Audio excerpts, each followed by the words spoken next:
नमस्कार, मी वैद्य स्वाती यादव. आज आम्ही आमच्या कल्याणी आयुर्वेदच्या क्लिनिकमध्ये शतधौत घृत तयार करतो. हे बऱ्याच दिवस झालं आम्ही वापरतो ॲक्च्युली, पण स्वतः करायचं आत्ता पहिल्यांदाच योग येतोय. त्याच्यामध्ये शतधौत घृत म्हणजे 100 वेळा धुतलेलं तूप. हे आपण गाईचं तूप याच्यामध्ये वापरतोय आणि ते प्रत्येक वेळा 100 वेळा, म्हणजे आता तुम्ही बघितलं तर ही एक परात आहे पितळेची. त्याच्यावरती पितळेचं हे भांडं घेऊन तूप आपण त्याच्यामध्ये सगळं ओतणार असं. आणि हे तूप घट्ट असताना प्रत्येक वेळी त्याला हे करून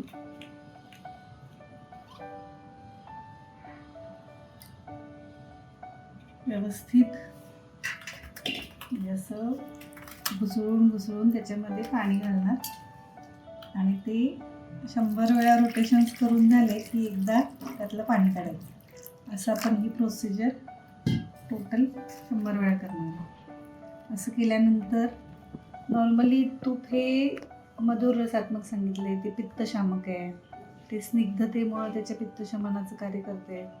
शिवाय तुपाची स्वतःची गुणधर्म सोडून ते इतर गोष्टीचे पण गुणधर्म स्वतःमध्ये घेऊ शकते. त्यामुळे औषधी याच्यामध्ये बऱ्याचदा सिद्ध तूप वापरलं जाते.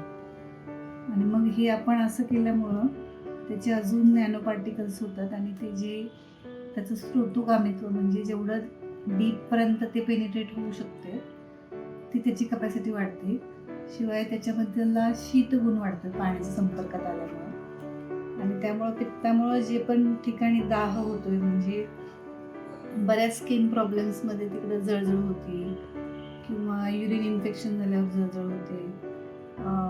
मग तोंडामध्ये जेव्हा तोंड येते असं आपण जे म्हणतो त्याच्यामध्ये पण जो दाह असतोय किंवा स्किनचे जे पण प्रॉब्लेम्स आहेत की ड्रायनेस येतोय, त्वचा तुकतुकीत व्हावी असं वाटतंय, कॉम्प्लेक्शन सुधारायला पाहिजे असं वाटतं, त्या सगळ्या ठिकाणी आपण या तुपाचा वापर करू शकतो.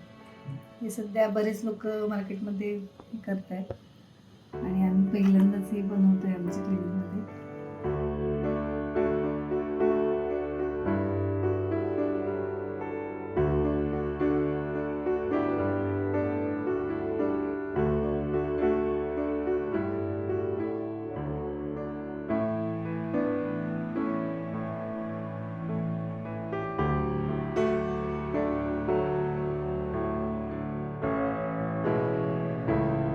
छोटंसं जे बर्न असते, म्हणजे किचनमध्ये काय करताना थोडंसं भाजलं तर तेव्हा पण हे आपण वापरू शकतोय. आणि जे विसर्प नावाचं एक आजार सांगितलं, नॉर्मली आपण नागिन जे म्हणतो त्याच्यामध्ये एकदम दाह जास्त असतो, वेदना जास्त असतात. अशा वेळी पण शतधौत घृताचा वारंवार लेप लावला तर तो दाह कमी व्हायला मदत होते. याशिवाय मूळव्याधामध्ये पण जळजळ होत असते शिजलेल्या पेशीला, तेव्हा पण आपण हे वापरू शकतो.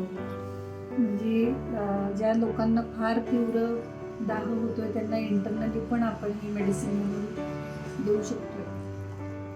म्हणजे थोडक्यात काही तुपाची स्वतःची गुणधर्म आहेतच, पण आपण ह्या सगळ्या त्याच्या संस्काराने त्याचे अजून गुण वाढवतोय. त्याच्यामध्ये मर्दन हे एक आहे की वारंवार आपण त्याला घासतोय, दुसरं म्हणजे पितळेच्या याच्याशी त्याचा संपर्क येणारा, आणि तिसरं म्हणजे पाणी.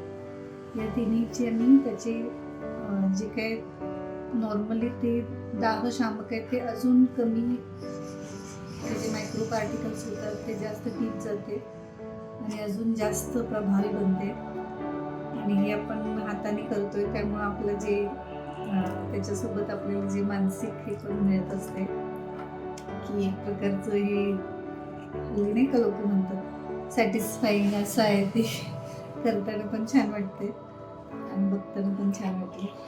त्यामुळे किती दिवस लागतात पूर्ण झालं की आणि नक्की वापरू आमच्या पेशंटमध्ये.